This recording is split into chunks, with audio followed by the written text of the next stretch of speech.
एक जीप येऊन दारात उभी राहिली. तिच्या आवाजानं मी बाहेर बघितलं. एकदम 4-5 पांढऱ्या टोप्या तिच्यातून भराभर खाली उतरताना दिसल्या. पांढऱ्या फेक बगळ्यांचा एक कळपच उतरावा तसे हे सगळे उतरले आणि घोळक्यानं तो सगळ्या लोंडाच्या लोंडा माझ्या घरात शिरला. एक धाड यावी तसं वाटलं. अकारण संकट आल्यासारखं झालं. एरवी एका कोचावर 3 लोक सहज बसू शकतात. असाच एक कोच घरात होता, पण लोकांनीच तो व्यापला. त्यातले एक जण जेवायला बसावे तसे मांडी घालून बसले, अगदी प्रशस्त आलकट पालकट मांडी घालून. कोचाशिवाय 2 खुर्च्या होत्या, त्यावर 2 व्यक्ती बसल्या. मग मी बसलो होतो ती मोकळी करून एकाला दिली. मी आज जाऊन एक स्टूल घेऊन आलो. ते स्वतःसाठी बसायला घेतलं आणि त्यावर बसून सगळ्या बगळ्यांकडे नजर टाकून म्हणालो, कसं काय येणं केलं? ते सगळे एकमेकांकडे बघू लागले. मी त्यांच्याकडे बघू लागलो. गाडग्याला अगळ पगळ लांब लचक सदरा अडकवावा आणि शेतात बुजगावणं करून उभं करावं तसे सगळे एकसारखेच दिसत होते. गवयानं खाकरून खोकरून स्वर लावावा तसं एक जण खाकरून म्हणाला, आम्ही जिल्हा परिषदेच्या शिक्षण समितीचे सदस्य आहोत. अगोदर सगळ्यांचा परिचय करून देतो. हे संभाजीराव थोरात, हे दिनकर अण्णा टाकळकर. असा सगळ्यांचा परिचय करून झाला. मी ती सगळी नावं लगेच विसरलोय. एवढ्यात परिचय करून देणारे ते पुढारी मला म्हणाले, मला ओळखलं असेलच. मी होकारार्थी मान डोलावली, पण मनातल्या मनात कोडं सोडवावं तसा विचार करत बसलो. कोण बरं हे? काय यांचं नाव? कुठं ओळख झाली यांची? कोडं काही सुटत नव्हतं. मी माझ्या मनाचा तळ बराच चाचपून बघितला. एवढ्यात त्यांनीच माझं कोडं सोडवलं. ते म्हणाले, मी सभापती बळीराम दांगट. दांगट हे आपल्या आडनावाप्रमाणेच दांगट होते. तांबड्या मातीत कुस्त्या करून झाल्यावर ते ह्या राजकारणाच्या आखाड्यात उतरले असावेत. मी सर्वांना नमस्कार करून म्हणालो, पण आपण आज अशी अचानक माझ्या घरी कशी काय पायधूळ झाडली? दांगट म्हणाले, बायली, ती 5 सप्टेंबर तारीख जवळ आली की.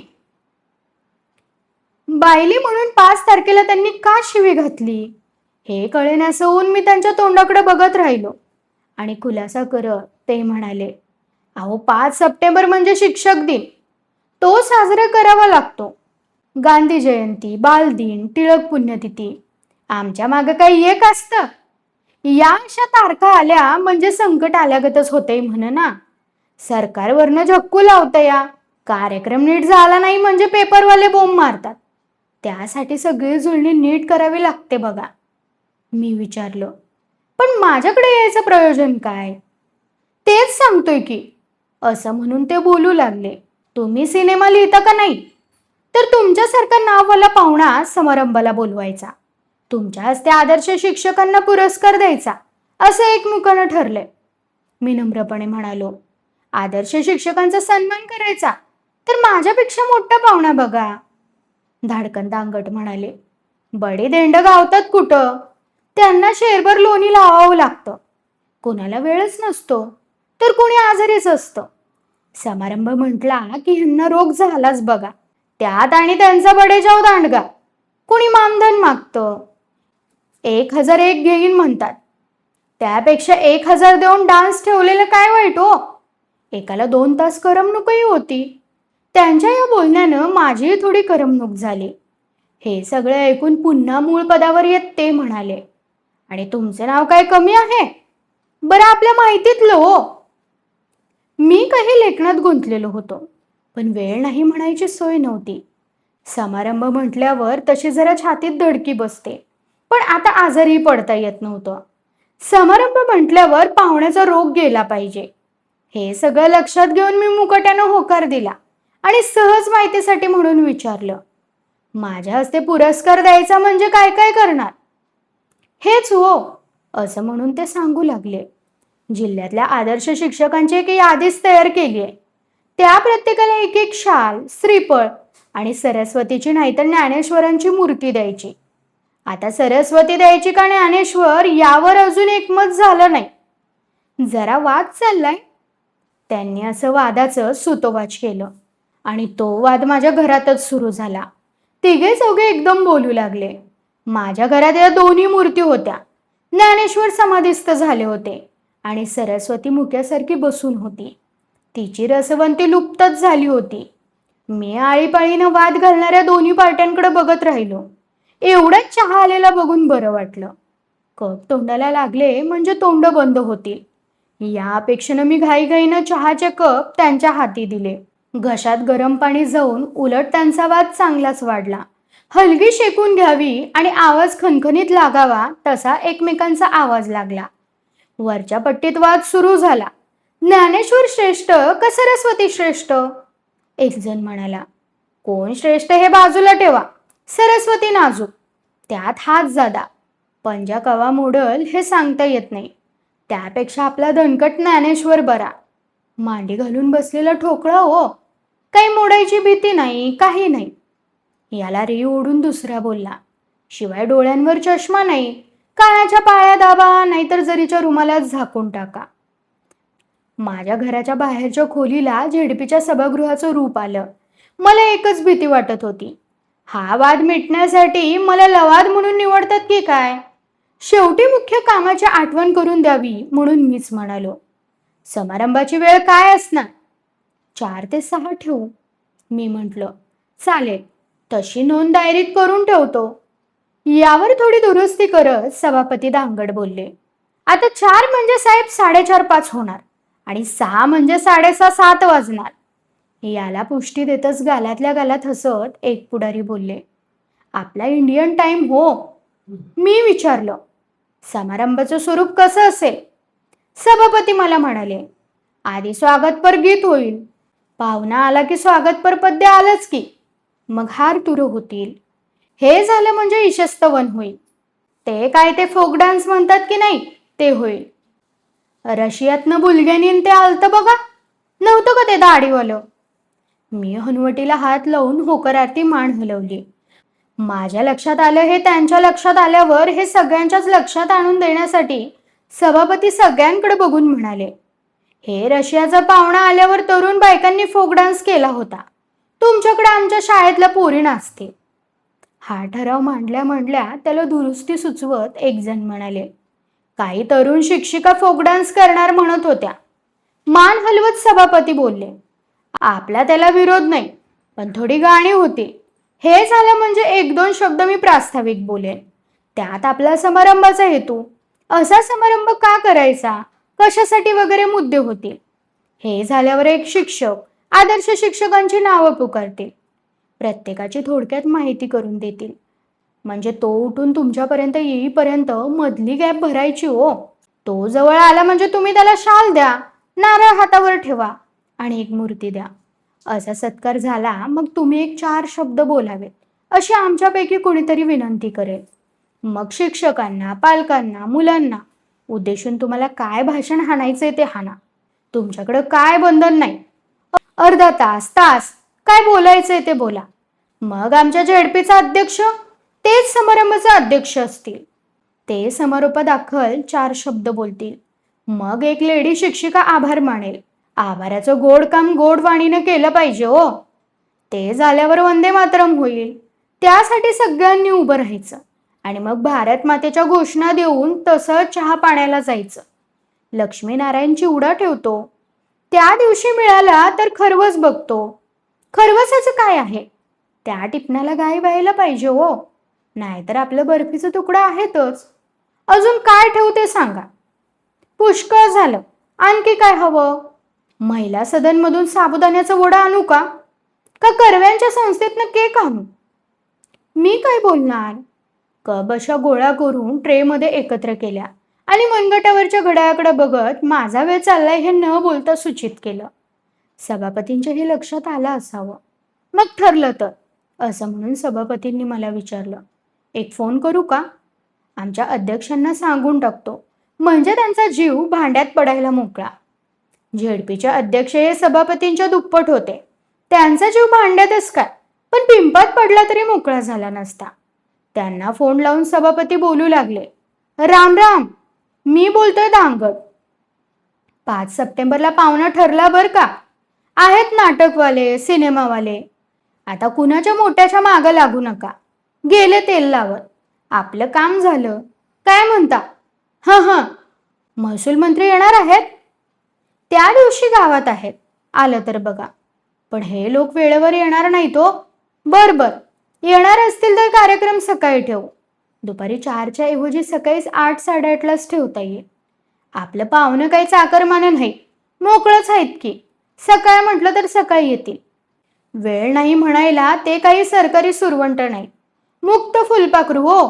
लेखक लेखक. खरं म्हणजे सकाळी मला वेळ आहे की नाही हे त्यांनी मला विचारलंच नाही. असं काही न विचारताच आणि पाहुणा या नात्यानं माझी परवानगी न घेताच त्यांनी फोनवर सांगून टाकलं, वेळ कोणतीही ठरवा, महसूल मंत्र्यांना अध्यक्ष करू. राज्यमंत्र्यांच्या उपस्थित असं म्हणून सुप्रसिद्ध चित्रपट लेखक अमुक अमुक यांच्या हस्ते. शुभ हस्ते म्हणा फार तर. सत्कार चालेल की, असं म्हणून सगळे सुटले. जाता जाता सभापती म्हणाले, फायनल वेळ उद्यापर्यंत कळवतो आणि 5 तारखेला एक अर्धा एक तास आधी आमचे शिक्षक प्रतिनिधी घ्यायला येतीलच. बरं येतो, असं म्हणून सगळे निघून गेले. आठवणीनं आभारही मानले नाहीत. म्हटलं घाईत राहिले असतील, त्यांचं एवढं मनाला लावून घ्यायचं कारण नाही. 5 सप्टेंबरची मी डायरीत नोंद करून ठेवली. तो दिवस मी या समारंभासाठी राखून ठेवला. 2 दिवसांनी बळीराम दांगट यांचा फोन आला. आपला प्रोग्राम फायनल बर का. वेळ मात्र सकाळची ठेवली. सकाळी 8:30ची. प्रसन्न काम प्रसन्न वेळी झालेलीच बरी, नाही का? पाहुण्याच जरा भानगडी झाल्यात बरं का. त्या दिवशी काही मंत्री शहरात आहेत. त्यांची वर्णी लावावी लागते. एकेकाला दावणीला बांधायचं हो. सत्कार तुमच्याच हस्ते ठेवलाय. महसूल मंत्री अध्यक्ष असतील. क्रीडांगण म्हणून सरकारी जमीन मिळवायला बरं. शिक्षण मंत्री प्रमुख पाहुणे म्हणून राहतील आणि युवक राज्यमंत्री यांच्या सन्माननीय उपस्थितीत असा भरगच्च कार्यक्रम आहे म्हणानात. बरे यांना बोलवलं नाही तर राग येतो हो. मग तिकीट वाटपाच्या टायमाला निष्कारण उपद्रव देतात. त्यापेक्षा असं कुठं कुठं दावणीला बांधलेलं बरं. कशी काय आखणी वाटती? यावर मी काय बोलणार. हातातल्या फोनच्या रिसिव्हरलाच एकवार नमस्कार करून मी म्हणालो, आखणी छान आहे दांगट साहेब. एकूण कार्यक्रमाला रंगत येणार. 5 सप्टेंबर उगवला. मी सकाळी 8 वाजताच कपडे करून तयार झालो. बरोबर 8 वाजता एक रिक्षा दारात येऊन उभी राहिली. त्यातून एक शिक्षक प्रतिनिधी मला घ्यायला आले होते. त्यांना पाहून मी उठलो. त्यांनी मला विचारलं, लगेच निघायचं का? मी 8लाच तयार आहे. रिक्षा चालेल ना? चालेल ना, ते म्हणाले. बायला, झेडपीच्या सगळ्या गाड्या मंत्र्याकडे गेल्यात हो. आधी त्यांची सरबराई करावी लागती. एक गाडी निदान पाहुण्यांसाठी ठेवावी लागती. ह्याचं कोणाला भानच राहिलं नाही. सगळ्या गाड्या सर्किट हाऊसकडे पळाल्या. आम्ही बसलोय घंटा वाजवत. शाळेत घंटा आहेतच. गाडी गाडी म्हणून किती ओरडा. शेवटी नाही गावली ते नाहीच. शेवटी वाट बघून आम्ही केली रिक्षा. बोलत बोलत आम्ही जाऊन रिक्षात बसलो. रिक्षात एक शिक्षक प्रतिनिधी आधीच बसून होते. त्यात आम्ही दोघं गेलो. कसे बसे दाटीनं बसलो. बसून राहिलेल्या त्या प्रतिनिधींचं बूड अर्धी रिक्षा अडवणारं होतं. मी कसा बसा बसलो खरं, पण या 2 प्रतिनिधींमध्ये सापडलो होतो. कुणाच्या हाताचं कोपर लागत होतं, कुणाचा गुडघा थडकत होता. चेंगरून दामटी व्हायची पाळी आली. थोड्या वेळातच रिक्षा आली आणि एकच दणका कानावर आला. ढोल आणि झांज एकदम सुरू झाले. रिक्षातले दोन्ही प्रतिनिधी उतरल्यावर मी खाली उतरण्यासाठी एक पाय जमिनीवर ठेवला. दुसरा अजून आतच होता. एवढ्यात तू तू तू तू असं रणशिंग फुंकल्याचा एकाएकी कानावर आवाज आला. मी दचकून ठेचाळलोच. त्याचवेळी स्वागतासाठी कोणी पुढं आलं होतं. त्यांच्याच हाताचा आधार घेऊन मी स्वतःला कसं बसं सावरलं. मग बोलत बोलत आम्ही एका बैठकीच्या खोलीत गेलो. माझ्या आधी आलेले काही पाहुणे तिथं बसून होतेच. त्यांच्याप्रमाणे मीही बसून राहिलो. मारण्यासाठी माशाही बसवून ठेवल्या होत्या. चहाच्या रिकाम्या करून ठेवलेल्या कपांवर त्या घोळक्यानं हल्ला करत होत्या. त्यांचा कंटाळा आला म्हणजे आमच्या चेहऱ्याभोवती घुटमळत होत्या. हातातल्या घड्याळाकडे बघत मी सभापतींना म्हटलो, कार्यक्रमाची वेळ झाली दांगट साहेब. याला उत्तर म्हणून त्यांनीच मला विचारलं, आणखी एक वर चहा बोलवू का? मी म्हटलं, चहा नको, पण कार्यक्रम लवकर सुरू करा. सुरू कसं करणार? सर्किट हाऊसवरनं फोन आलाय, जरा थांबा म्हणून. आता मंत्र्याचा फोन, थांबा म्हटल्यावर थांबलेच पाहिजे. त्यात आपले झेडपीचे अध्यक्षही तिथंच जाऊन बसले. आता वाट बघणं भाग आहे हो. 8:30 झाले. कार्यक्रमासाठी आलेले काही प्रतिष्ठित लोक कंटाळून गेले, काही तर निघून गेले. पण माझ्या हस्ते सत्कार असल्यामुळे मला थांबणं भागच होतं. निघून जाण्याची इच्छा असूनही मनातल्या मनात चरफडत मी बसून राहिलो. 9:15 झाले. मग तर सभापतीही दिसेनासे झाले. माझ्या तगाद्याला तोंड द्यायला नको म्हणून ते गुपचूप बेपत्ता झाले. मी वाट पाहत थांबलो. 9:30 झाले. अजूनही त्यांचा कुणाचा पत्ता नव्हता. मग घाईघाईनं आत येत सभापती मला म्हणाले, मंत्र्यांचं कॅन्सल झालं. आपला अध्यक्ष हात हलवत तसंच माघारी आल्यात. मी म्हटलं, आता तरी निदान कार्यक्रमाला लवकर सुरुवात करा. लगेच लगेच सुरू करू, चला. असं म्हणून त्यांनी एक रेशमी झुपकेदार फूल माझ्या छातीवर लावलं. अध्यक्ष महाशय समोर उभे होतेच. दोन्ही हात जोडून माझं स्वागत करीत म्हणाले, माफ करा, जरा वेळ झाला. मंत्री म्हटलं की असं होतच हो. एकाच टायमाला 2-2, 3-3 कार्यक्रम घेऊन घोडचूक करतात. माझ्या मनात आलं, ते घोडचूक करतात आणि त्यांना बोलवणारे गाढवपणा करतात, त्याचं काय? पण मी हे बोलून दाखवत नव्हतो. मनातला राग आतल्या आत गिळून त्यांच्या पाठोपाठ मी व्यासपीठाकडे गेलो. कार्यक्रमाचा हॉल गच्च भरलेला होता. त्यात विद्यार्थी-विद्यार्थिनी, काही हौशी पालक, पुढच्या 1-2 रांगेत बसलेले प्रतिष्ठित स्त्री पुरुष आणि अधिकारी वर्ग, आदर्श शिक्षक आणि त्यांची कुटुंबीय मंडळी. या सर्वांनी ते दालन फुलून गेलं होतं. रंगीबेरंगी पताकांच्या माळा लावलेल्या दिसत होत्या. दर्शनी कमानीत केळीचे मोठे खुंट होते. व्यासपीठावर मध्यभागी सिंहासनासारख्या 3 मोठ्या खुर्च्या होत्या आणि त्यांच्या दोन्ही बाजूंना मिळून किमान 1 डझन लाकडी साध्या खुर्च्या होत्या. मी मधल्या खुर्चीवर आसनस्थ झाल्यावर माझ्या उजव्या हाताला झुपकेदार मिशनचे झेडपीचे अध्यक्ष बसले आणि डाव्या हाताच्या खुर्चीवर सभापती दांगड स्थानापन्न झाले. बाकीच्या खुर्च्या झडप घालून कार्यकर्त्यांनी अडवल्या. आम्ही व्यासपीठावर बसल्या बसल्या एक शिक्षक व्यासपीठाला लागून स्टुलावर ठेवलेल्या बाजाच्या पेटीजवळ आले. दुसरे एक जण व्यासपीठावरच तबला घेऊन बसले आणि मुलींचा एक घोळका एका लाऊडस्पीकरजवळ उभा राहिला. पुढं 2, मागे 4 अशी त्यांची रचना केली होती. आम्ही स्थानापन्न होताच आणि शिक्षण सभापतींनी इशारा करताच स्वागतपर गीताला सुरुवात झाली. त्या गीतात महसूल मंत्री, शिक्षण मंत्री आणि युवक राज्यमंत्री या सर्व मंत्री महोदयांचं शब्दसुमनांनी स्वागत केलेलं होतं. माझ्या नावाचा उल्लेख जाता जाता शेवटी केलेला होता. झालेली चूक तशीच राहून गेली याची हळहळ सभापतींनी माझ्या कानाला लागून बोलून दाखवली. आईला, हे मंत्री येणार म्हणून मुद्दाम हे पद करून घेतलं हो. 1 आठवडाभर झालं तालीम करतात, चाल बसलेली. आपल्या जमिनीस बाईंनी चाल लावलेली. चाल लावण्यात हातखंडा म्हणणार. ऐनवेळी मंत्री आले नाहीत.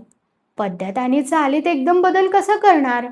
मी म्हटलं, द्या ठोकून, आलं नाहीत तर नाहीत, स्वागत करायला आपलं काय जाते.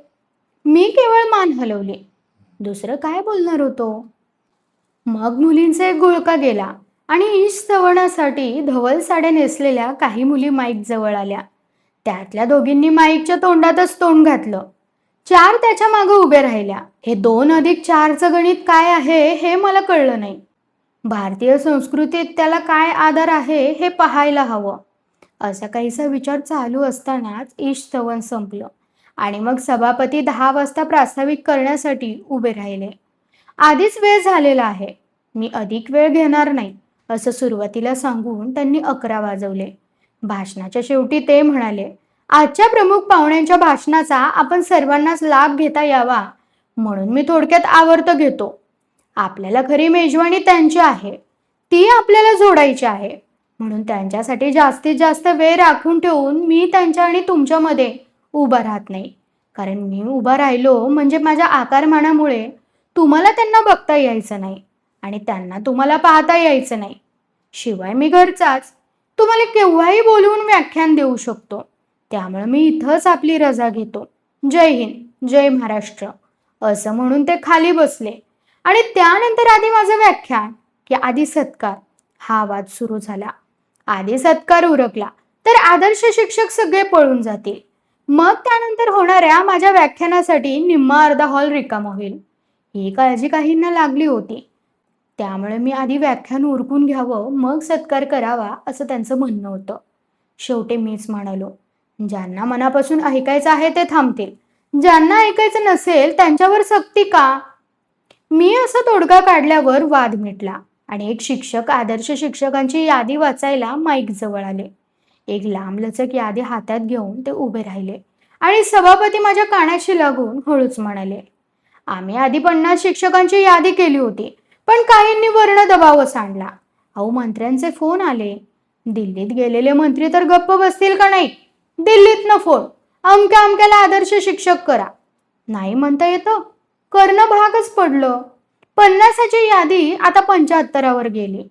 एका बाजूने सभापती दांगट कानाशी लागले होते आणि उजव्या बाजूने अध्यक्षांच्या मिशा माझा एक गाल खात होत्या.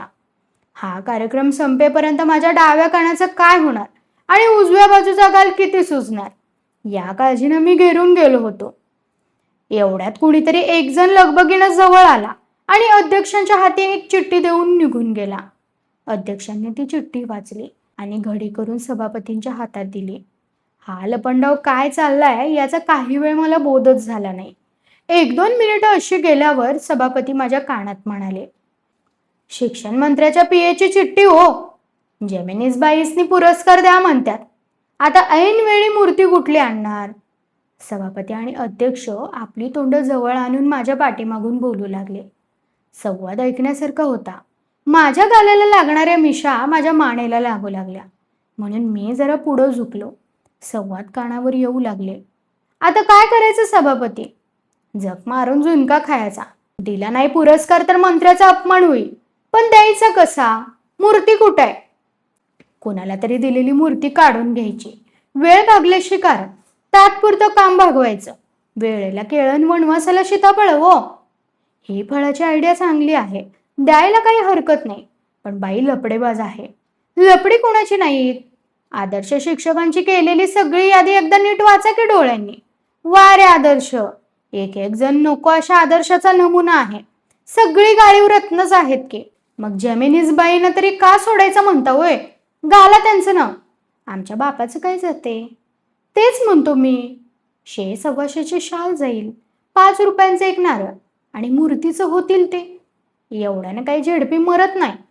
माझ्या मानेमागं चाललेले संवाद बंद झाले. एक नाव यादीत वाटलं. 75ची यादी 76वर गेली. आदर्श शिक्षकांच्या नावाचा पुकारा सुरू झाला.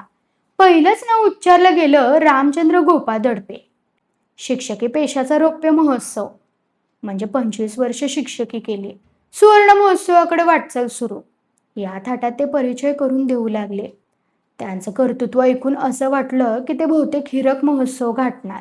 दडपे उठून व्यासपीठाकडे येऊ लागल्यावर टाळ्यांचा गजर झाला. एका बाजूने मिशा गालाला लागल्या आणि दुसऱ्या बाजूने सभापती कानाशी लागले. साहेब, हा एकेकाळी महाटाग्या होता.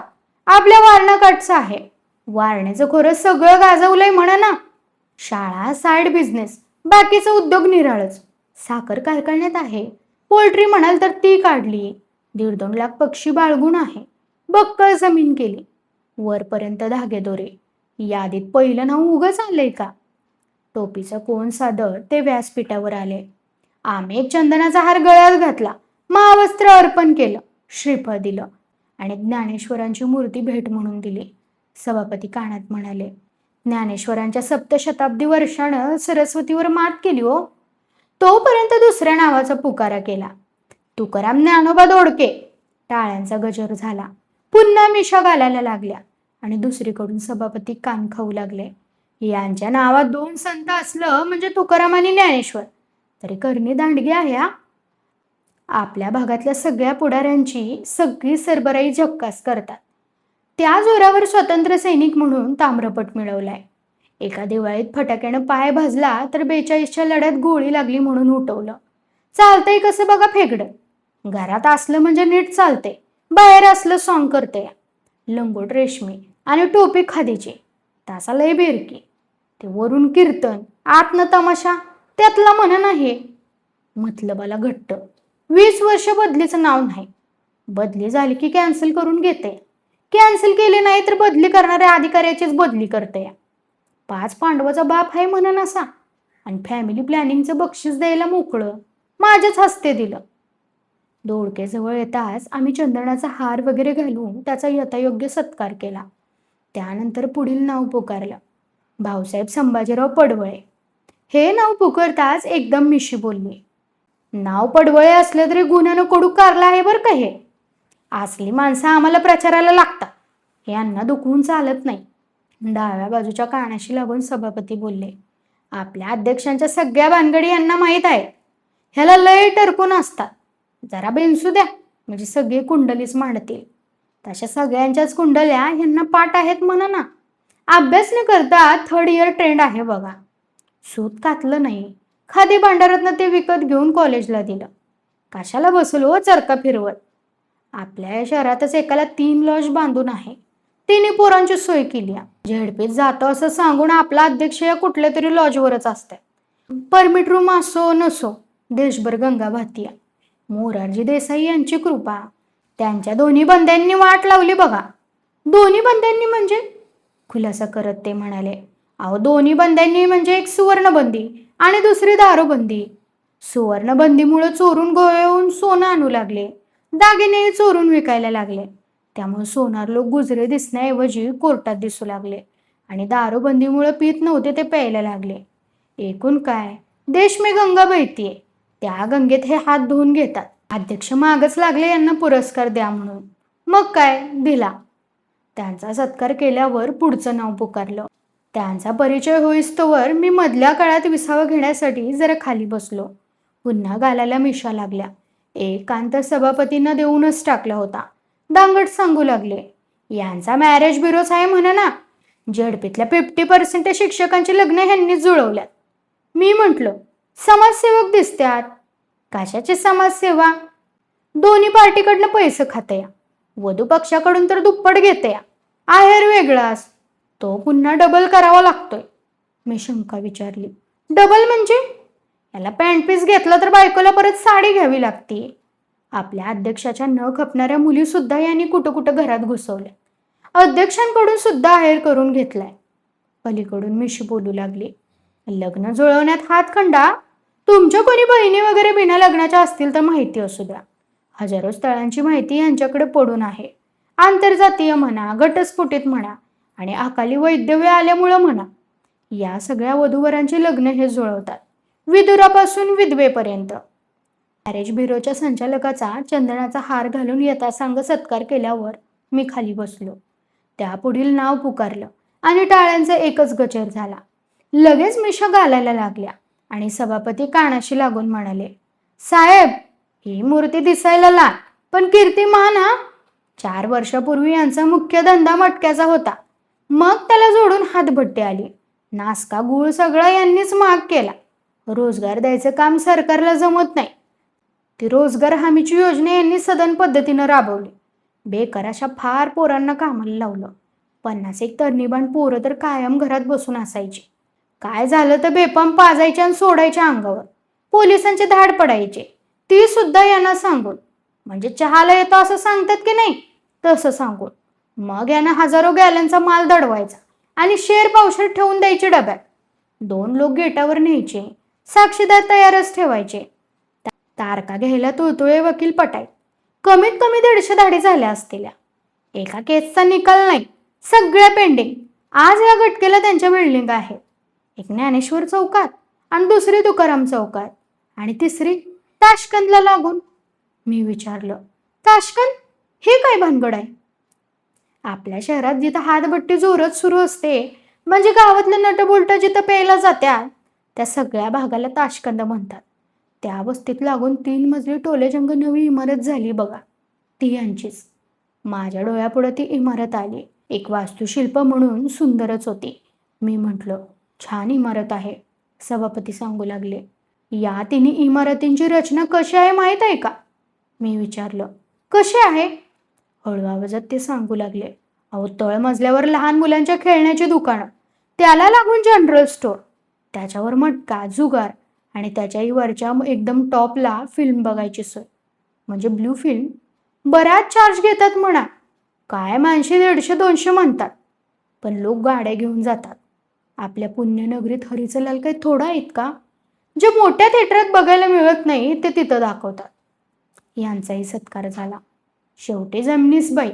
76च्या 76 आदर्श शिक्षक शिक्षिका उपस्थित होत्या. यातच दुपारचा 1:30 वाजून गेला होता. बहुतेक सर्व सत्कार मूर्ती पळून गेल्या होत्या. अर्धा राहिलेला हॉल जांभया देत होता. यातनं आता केव्हा सुटतोय असं मलाही झालं होतं. माझे समोरची तर काही मुलं माझ्याकडं पाठ करून उलटी बसली होती. व्याख्यान देण्याची आता मला अजिबात इच्छा उरली नव्हती.